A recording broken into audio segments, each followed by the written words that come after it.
Hi, I'm Lindsey. And I'm Viemhar, and for today's episode, we are going to talk about communication. So, let's start.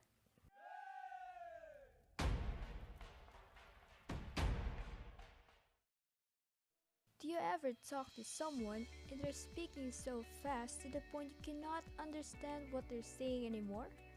Like, are you a rapper or what? But that's how you should communicate, right? No. Communication should be understandable and clear since you're sharing ideas or experiences. And if you're going to speak fast, the other person whom you're talking to may not understand your message, and that will not result to effective communication. Is telling considered as communicating? Yes, since you're talking to the other person. Communication isn't just talking to someone, it has a process. For example, these two people, the one who is talking is the sender, who shares the ideas. Next is encoding. During the encoding, the sender uses words or nonverbal actions such as gestures or anything that will trigger the receiver's attention. In order for the message to be correctly interpreted, channel is important. Channel is how the sender wants to convey his or her message. Gestures and sounds are commonly used as channel.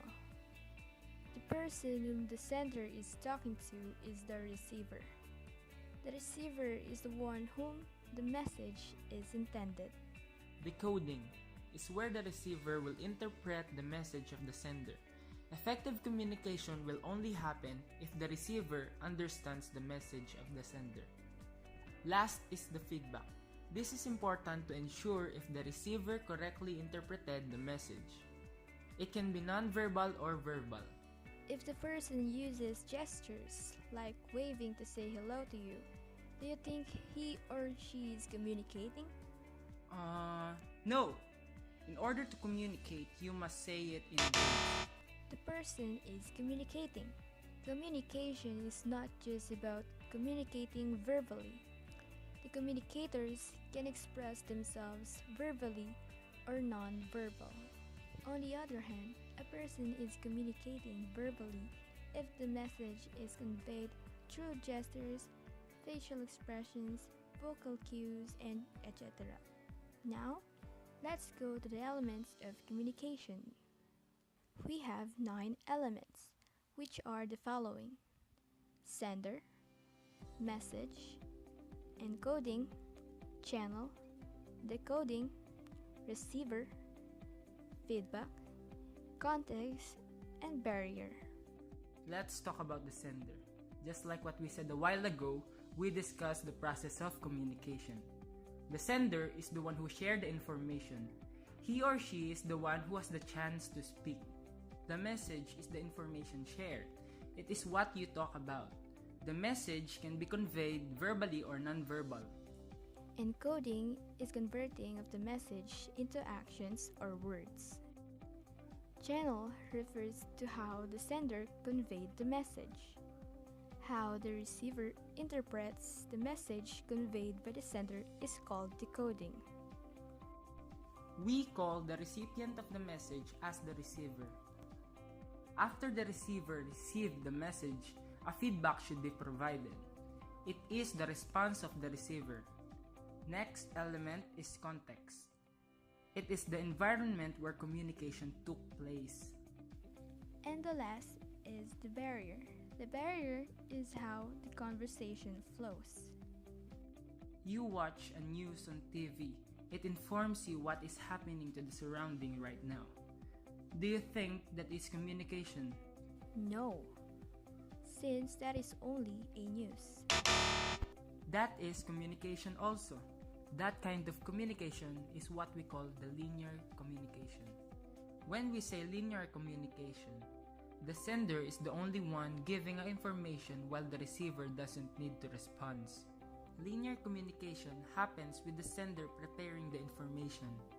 Next is the message being conveyed. The message then now being encoded to fit the channel being used. Various channels now deliver the message. It can be a news, email, radio, and etc. The receiver now may receive or review the message that is intended for him or her.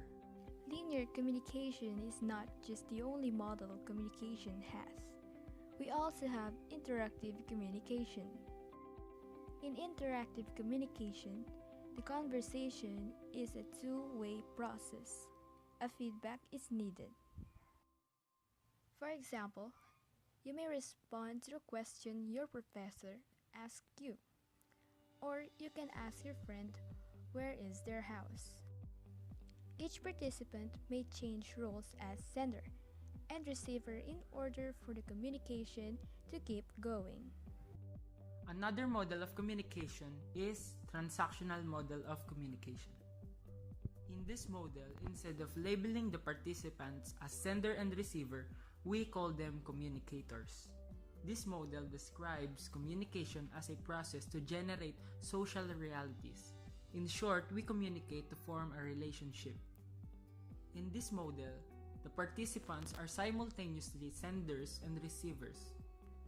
For example, on your date, you don't wait for your date to respond on your verbal message. Instead, your date is responding in a non-verbal way like nodding or something like that. But there's more to that, since transactional communication views communication as something that will shape our realities. To that, social, relational, and cultural context must be considered. So here's a review. Communication should be understandable and clear to avoid misinterpretation of the message conveyed. Communication also has a systematic process.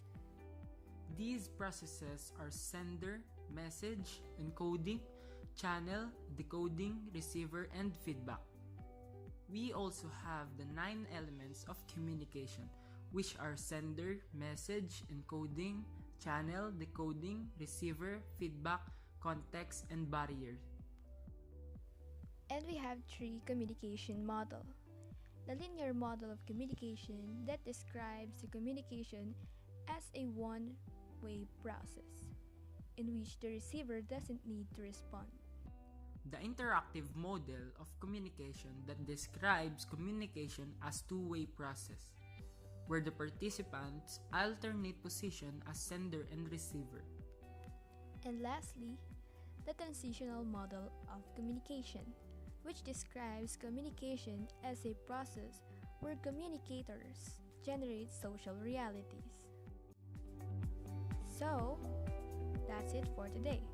Thank you for watching this video and hope you learned something from us. Yep! Please like and share this video and click subscribe for more educational videos. Bye! Bye!